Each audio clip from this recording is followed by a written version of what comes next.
Welcome to Tamini Ghat. Welcome to Bhimashankar.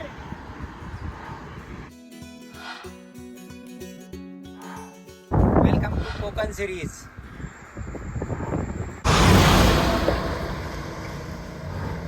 Hi guys, welcome back to my channel Car and Travel Guru.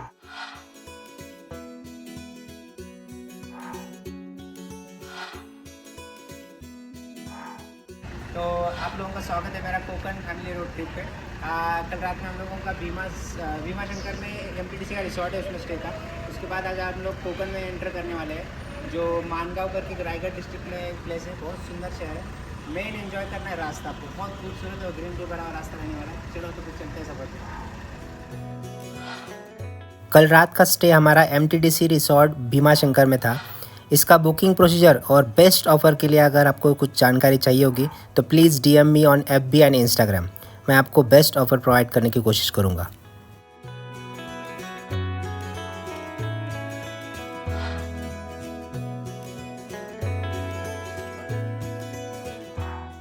लाल डब्बा या ST state transport या Maharashtra state government की ये buses है।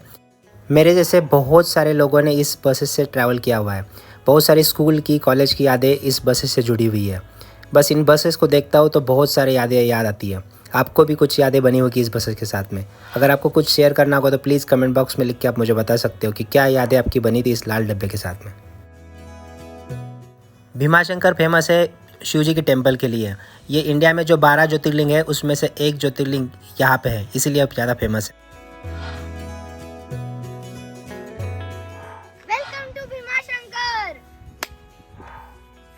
इस तरह से बहुत सारे श्रद्धालु आपको भीमाशंकर टेम्पल की तरफ जाते हुए मिलेंगे, specially in Shravan month.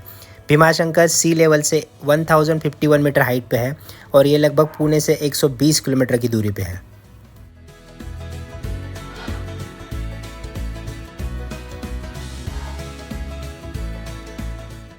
Bhimashankar से मानगांव की तरफ जाने के लिए टोटल 202 किलोमीटर का डिस्टेंस ट्रैवल करना पड़ेगा। On an average 5 hours as per Google map लगते हैं।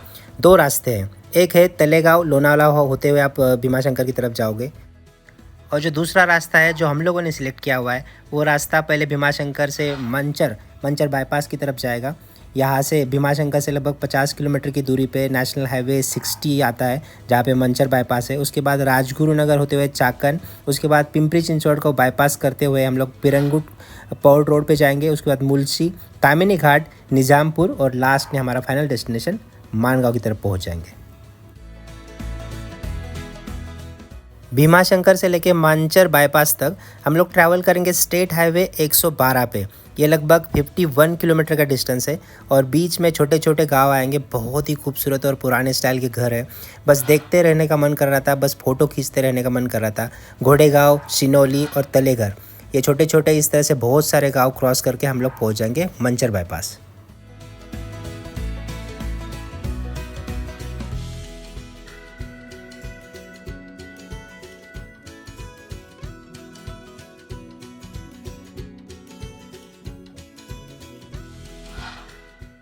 आप लोग अगर मेरे वीडियोस रेगुलरली देख रहे होगे तो आप लोगों को पता चल गया होगा कि मैं ऑल ओवर इंडिया बहुत सारी जगह पे घूम चुका हूँ।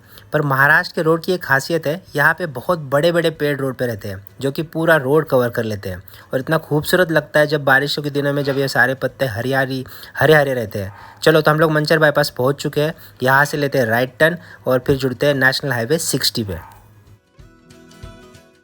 नेशनल हाईवे 60 पे हम लोग पिंपरी चिंचवड़ तक ट्रैवल करेंगे।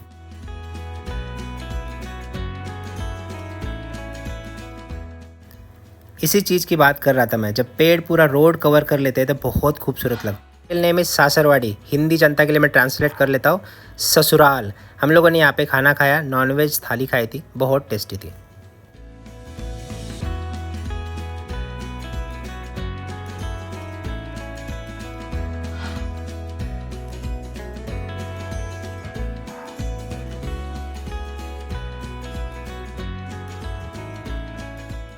बहुत ही रियरली कार ये रोड पे दिखती है। आप लोगों में से किसी ने अगर इस कार को ड्राइव किया होगा तो प्लीज़ कमेंट बॉक्स में लिख के मुझे बताइए किस तरह से ये कार कैसी है ड्राइव करने में।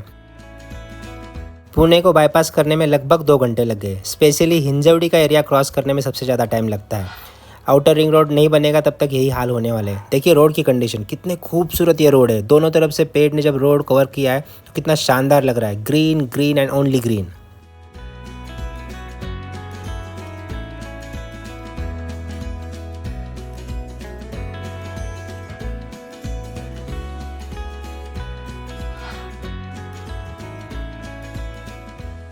आप लोग भी अगर हर टाइम गूगल मैप का सुनते हो तो कभी कभी गूगल मैप आपको इस तरह से छोटे छोटे रास्तों में भी ले जाता है।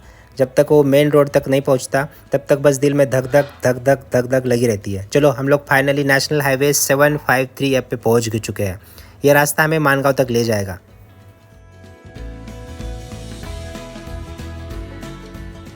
नेशनल हाईवे 753 ऐप पे हम लोगों को पिरंगुट, जहाँ पे हम लोगों ने अभी ज्वाइन किया है, उसके बाद पौड़, मुलसी, तामिनी घाट, निज़ामपुर और फाइनली मानगांव हम पहुंचने वाले हैं। इस एरिया में सबसे दो इम्पॉर्टेंट चीज़ें हैं, एक है तामिनी घाट, दूसरा है मुलसी डैम। आइए इसके बारे में कुछ जानकारी जानते हैं।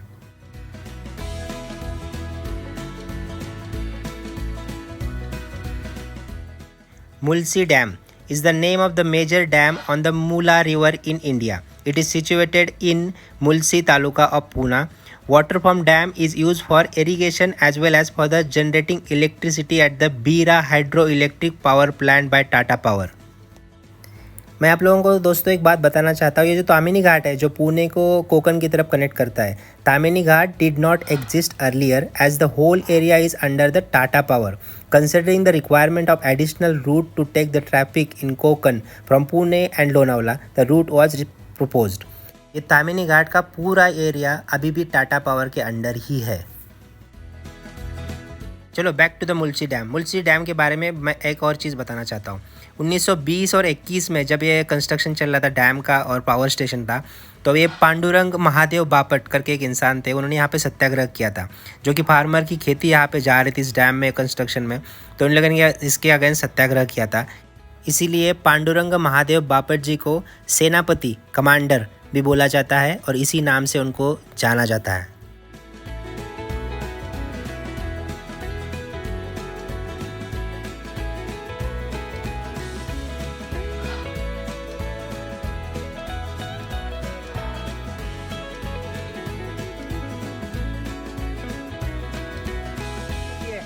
वाटरफॉल का किस तरह से आवाज़ आ रहा है और पीछे खाई देखिए कितनी खूबसूरत और कितनी सुंदर लग रही है हरियाली की वजह से, बहुत ही शानदार।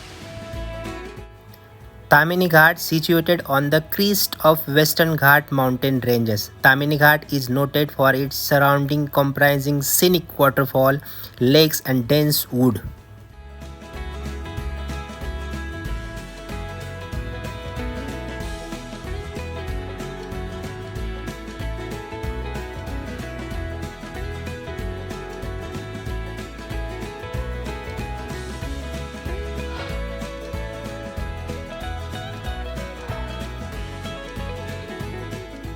Welcome to Tamini Ghat.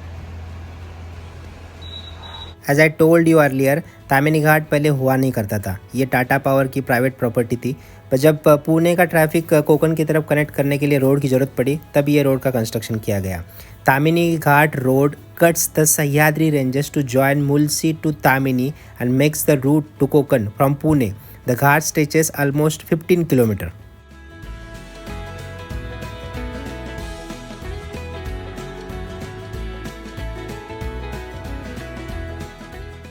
The road in Tamini Ghat is now very good and newly laid.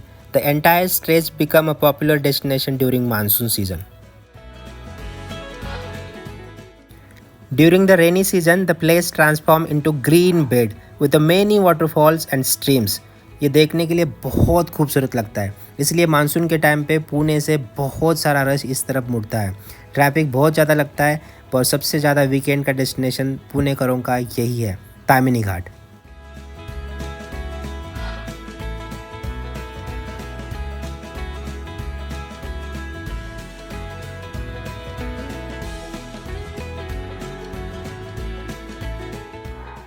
दोस्तों मैंने अपने YouTube के स्टैटिस्टिक चेक करने के बाद एक चीज़ ऑब्जर्व की है, जो लोग मेरे चैनल पे फर्स्ट टाइम विजिट कर रहे हैं उन लोगों की संख्या लगभग 90% से ज़्यादा है, और वो लोग बस वीडियो देख के बिना सब्सक्राइब किए चले जाते हैं। मेरी उन लोगों से प्लीज़ रिक्वेस्ट है कि आप सब्सक्राइब कीजिए, सब्सक्राइब करोगे तभी तो मैं अच्छे अच्छे व्लॉग आपके लिए लेके आऊँगा। फिलहाल दोस्तों मेरी ये कोकन सीरीज़ चल रही है। कोकन सीरीज़ के सारे व्लॉग चेकआउट करना मत भूलिए। साथ ही साथ इस सीरीज़ में मैं महाराष्ट्र के maximum PWD guest house cover करने के लिए ट्राई कर रहा हूँ। ये मानगांव का एक बेस्ट कैफ़े है, मैं पक्का रिकमेंड करूँगा। PWD guest house Maharashtra government की तरफ से, महाराष्ट्र PWD की तरफ से बहुत अच्छी फैसिलिटी है। ओनली 150 रुपीज़ में बहुत अच्छे रूम आपको मिलते हैं। जैसे कि आज नाइट का स्टे मेरा PWD गेस्ट हाउस मानगांव में है। इसका एक सेपरेट व्लॉग आप चेक कर सकते हो। ये वहाँ का मानगांव का एक छोटा सा नया रेस्टोरेंट ओपन हुआ है, आप उसको भी चेकआउट कर सकते हैं सी फूड के लिए। आप उस PWD गेस्ट हाउस मानगांव का और सेपरेट व्लॉग चेकआउट कीजिए। साथ ही साथ बहुत सारे PWD guest house, circuit house और हॉलीडे होम्स के व्लॉग अपने यूट्यूब चैनल में अपलोड कर चुका हूँ, उनको भी चेकआउट करना मत भूलिए। और मेरे कोंकण सीरीज़ को चेकआउट करना मत भूलिए। चलो बाय बाय, मिलते हैं नेक्स्ट व्लॉग में। तब तक के लिए एन्जॉय द लाइफ और लाइक शेयर और कमेंट करना मत भूलिए। और चैनल पर नए हो तो प्लीज़ सब्सक्राइब कीजिए।